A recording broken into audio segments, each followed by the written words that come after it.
Shalom, saudara-saudara yang dikasihi Tuhan Yesus Kristus, selamat pagi. Damai sejahtera Allah Bapa dan sukacita Roh Kudus menyertai kita semua. Kiranya kasih dan hikmat Tuhan Yesus Kristus menyertai dan menolong kita untuk melakukan tugas dan pekerjaan kita masing-masing.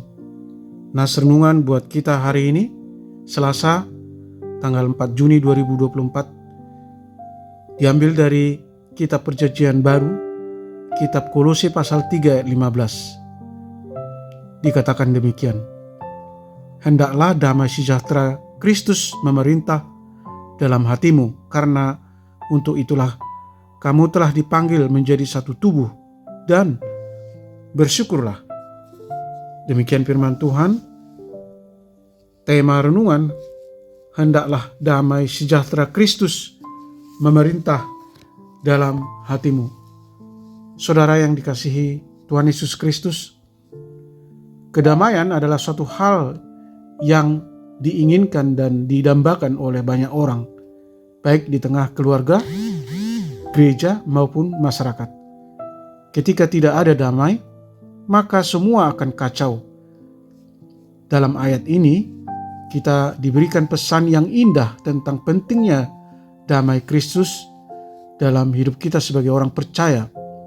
Damai Kristus bukan sekedar ketenangan atau keheningan, melainkan damai yang berasal dari hubungan kita dengan Kristus.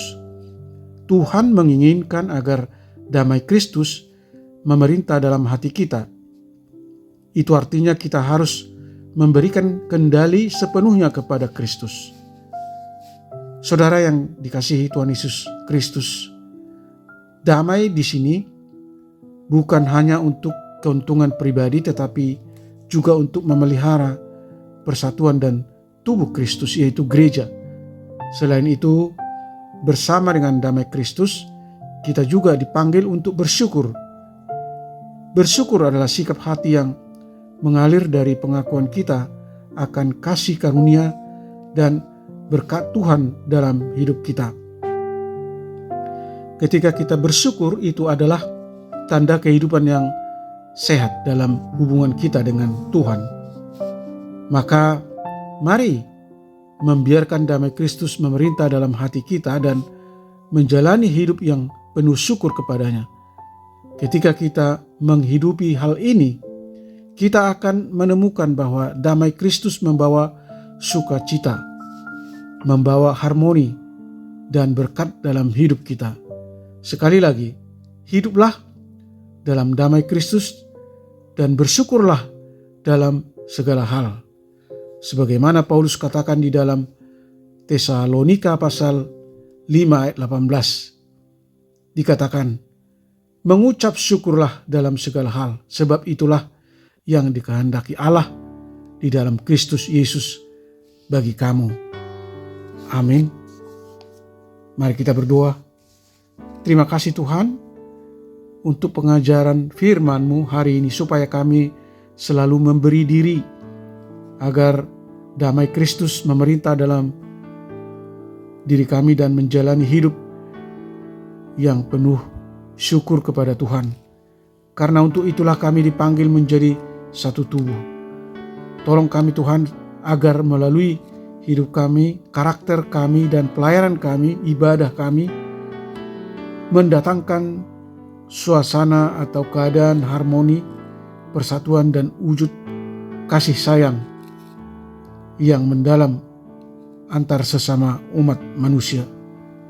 Dan semua hal ini kami lakukan karena kesukaan serta hati yang tulus, perasaan bersyukur, bukan karena paksaan atau karena takut mendapat hukuman dari Tuhan. Kami mohon tuntunan Roh Kudus-Mu, bahwa ketika kami umat-Mu hidup dalam kerukunan dan persatuan, maka akan tercipta suasana damai dan sejahtera. Berkati kami anak-anak Tuhan, para pendengar renungan pagi ini, buatlah hati kami selalu bersyukur karena kami selalu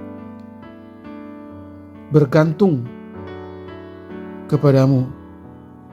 Dan biarlah Yesus Kristus selalu berkuasa dan mengendalikan di dalam seluruh aspek hidup kami, pikiran dan tindakan kami, selalu selaras dengan kehendak Allah. Tolong kami Tuhan di dalam setiap usaha dan pekerjaan kami supaya berhasil dan kami boleh jadi berkat bagi banyak orang.